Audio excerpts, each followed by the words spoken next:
अस्सलामुअलैकुम मुहतरम नाजरीन दोस्तों, हज यात्रा 2025 की बहुत ही बड़ी और लेटेस्ट अपडेट हम आपके लिए लेकर के आए हैं। दोस्तों, पूरी जानकारी जानने के लिए वीडियो में बने रहिए। इस वीडियो में हम आपको बताएंगे कि हज यात्रियों के लिए इस बार सऊदी अरब सरकार ने कौन से नियमों को चेंज कर दिया है। हज यात्रा में ज़्यादा भीड़ भाड़ ना हो, इसके लिए सऊदी सरकार एक नया रूल लेकर के आई है, वो भी हम आपको इस वीडियो में बताएंगे।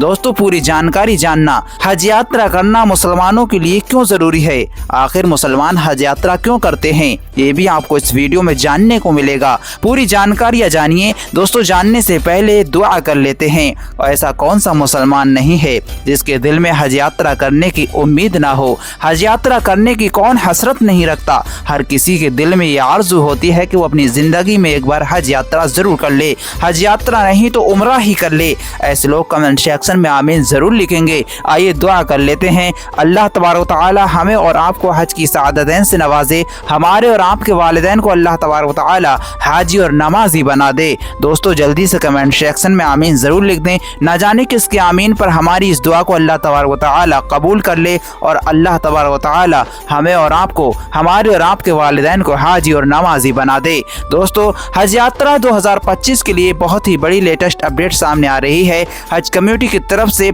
सर्कुलर जारी किया गया है और उसमें कहा गया है कि हज वीज़ा के लिए आपको मूल, वैध और अंतर्राष्ट्रीय मशीन रीडेबल पासपोर्ट अनिवार्य किया गया है।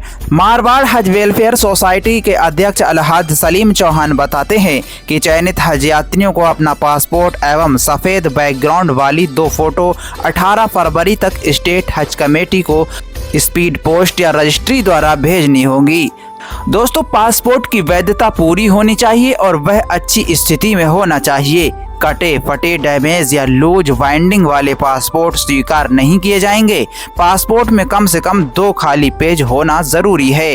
दोस्तों, आपको पासपोर्ट वहां पर भेजने से पहले देख लेना है पासपोर्ट के पेजों पर किसी पानी के निशान या चाय कॉफ़ी के निशान नहीं होना चाहिए।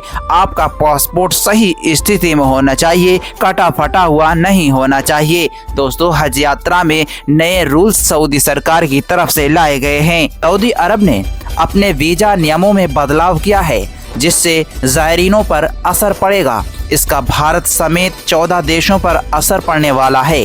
बदले हुए नियम 1 फरवरी 2025 से लागू भी हो गए हैं, जिसके तहत कई देशों से आने वाले यात्रियों को किंगडम में प्रवेश करने के लिए सिंगल एंट्री वीज़ा ही मिलेगा।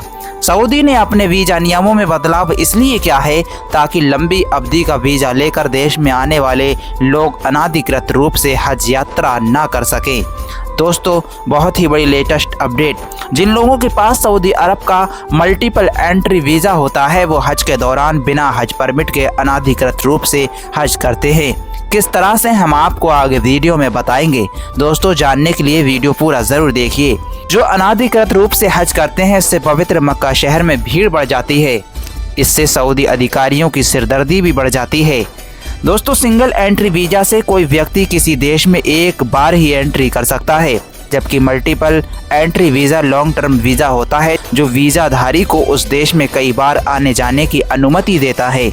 सऊदी अरब के वीज़ा नियमों में बदलाव से जो 14 देश प्रभावित होंगे उनके नाम इस तरह हैं: अल्जीरिया, बांग्लादेश, मिस्र, Ethiopia, Bharat, Indonesia, Jordan, Iraq, Morocco, Pakistan, Nigeria, Tunisia और सूडान और यमन। सऊदी अरब ने अपने वीज़ा नियमों के बदलाव के तहत इन देशों से पर्यटन, व्यापार और परिवार से मिलने आने वाले लोगों के लिए 1 साल के लिए मल्टीपल एंट्री वीज़ा को अनिश्चित काल के लिए निलंबित कर भी दिया है। ये सभी 14 देश वो देश हैं जहां से सबसे अधिक संख्या में लोग हज यात्रा या उम्रा के लिए सऊदी अरब के पवित्र शहर मक्का और मदीना में जाते हैं। बदले हुए नियमों के अनुसार प्रभावित देशों से जाने वाले पर्यटक केवल सिंगल एंट्री वीज़ा के लिए आवेदन कर सकते हैं। ये वीज़ा 30 दिनों के लिए ही वैध होगा और पर्यटक सऊदी अरब में अधिकतम 30 दिनों तक ही रह सकते हैं। हालांकि हज, उम्रा राजनयिक और रेसिडेंस वीजा इस बदलाव से प्रभावित नहीं होंगे। सऊदी अधिकारियों का कहना है कि मल्टीपल वीजा एंट्री का गलत इस्तेमाल किया जा रहा था। कुछ यात्री लॉन्ग टर्म वीजा पर देश में आ रहे थे और बाद में हज करने या सऊदी में काम करने के लिए अनाधिकृत अवधि तक रुक जा रहे थे और रुक जाने के बाद वो हज में शामिल हो जाते थे, जिससे भीड़ अधिक बढ़ जाती थी और हज यात्रियों को परेशानी होती थी। सऊदी अरब हज में भीड़ भाड़ पर नियंत्रण रखने के लिए सख्त कदम उठाता है। इसके लिए उसने हर देश के लिए हज कोटा भी निर्धारित कर रखा है। जिस देश को जितना कोटा मिलता है उस देश से हर साल उतने ही मुसलमान हज के लिए मक्का जाते हैं। हाल के सालों में हज के दौरान मक्का में भीड़ एक बड़ी समस्या बनी हुई थी, क्योंकि बहुत से लोग बिना हज परमिट के हज के लिए चले जाते थे। पिछले साल हज के दौरान चिलचिलाती धूप और गर्मी से लगभग 1200 से अधिक हाजियों की मौत हो गई थी। इंतकाल फरमाने वालों में सबसे अधिक अनाधिकृत हज यात्री ही थे, जो परमिट न होने की वजह से सऊदी सरकार की तरफ से की गई हज तैयारियों का लाभ नहीं उठा पाए थे और गर्मी से इंतकाल फरमा गए थे। इसी को देखते हुए सऊदी सरकार ने ये कदम उठाए हैं। इतनी अधिक संख्या में हाजियों की इंतकाल फरमाने के सऊदी अरब की काफ़ी आलोचना हुई, जिसे देखते हुए किंगडम ने इस बार के हज में ऐसी किसी दुर्घटना को रोकने के लिए तैयारियां शुरू कर दी हैं। इसी क्रम में हज के दौरान अनाधिकृत हाजियों को रोकने के लिए मल्टीपल एंट्री वीज़ा को निलंबित किया गया है। सऊदी सरकार को उम्मीद है कि इस तरह से नियम लागू करने पर वीजा के नियमों में बदलाव करने से केवल अधिकृत तीर्थयात्री ही हज कर सकेंगे, जिससे शहर में भीड़ कम होगी और सभी लोग गर्मी से बचने के लिए की गई व्यवस्थाओं का लाभ उठा सकेंगे। सऊदी अधिकारियों ने मल्टीपल एंट्री वीज़ा के निलंबन को अस्थायी बताया है। अभी ये स्पष्ट नहीं है कि निलंबन कब तक जारी रहेगा। दोस्तों, ये वीडियो सिर्फ आपको जानकारी देने के लिए है। इसके बारे में पूरी सही तरीके से कंफर्मेशन के लिए आप अपने करीबी अधिकारियों से राबता कर लें।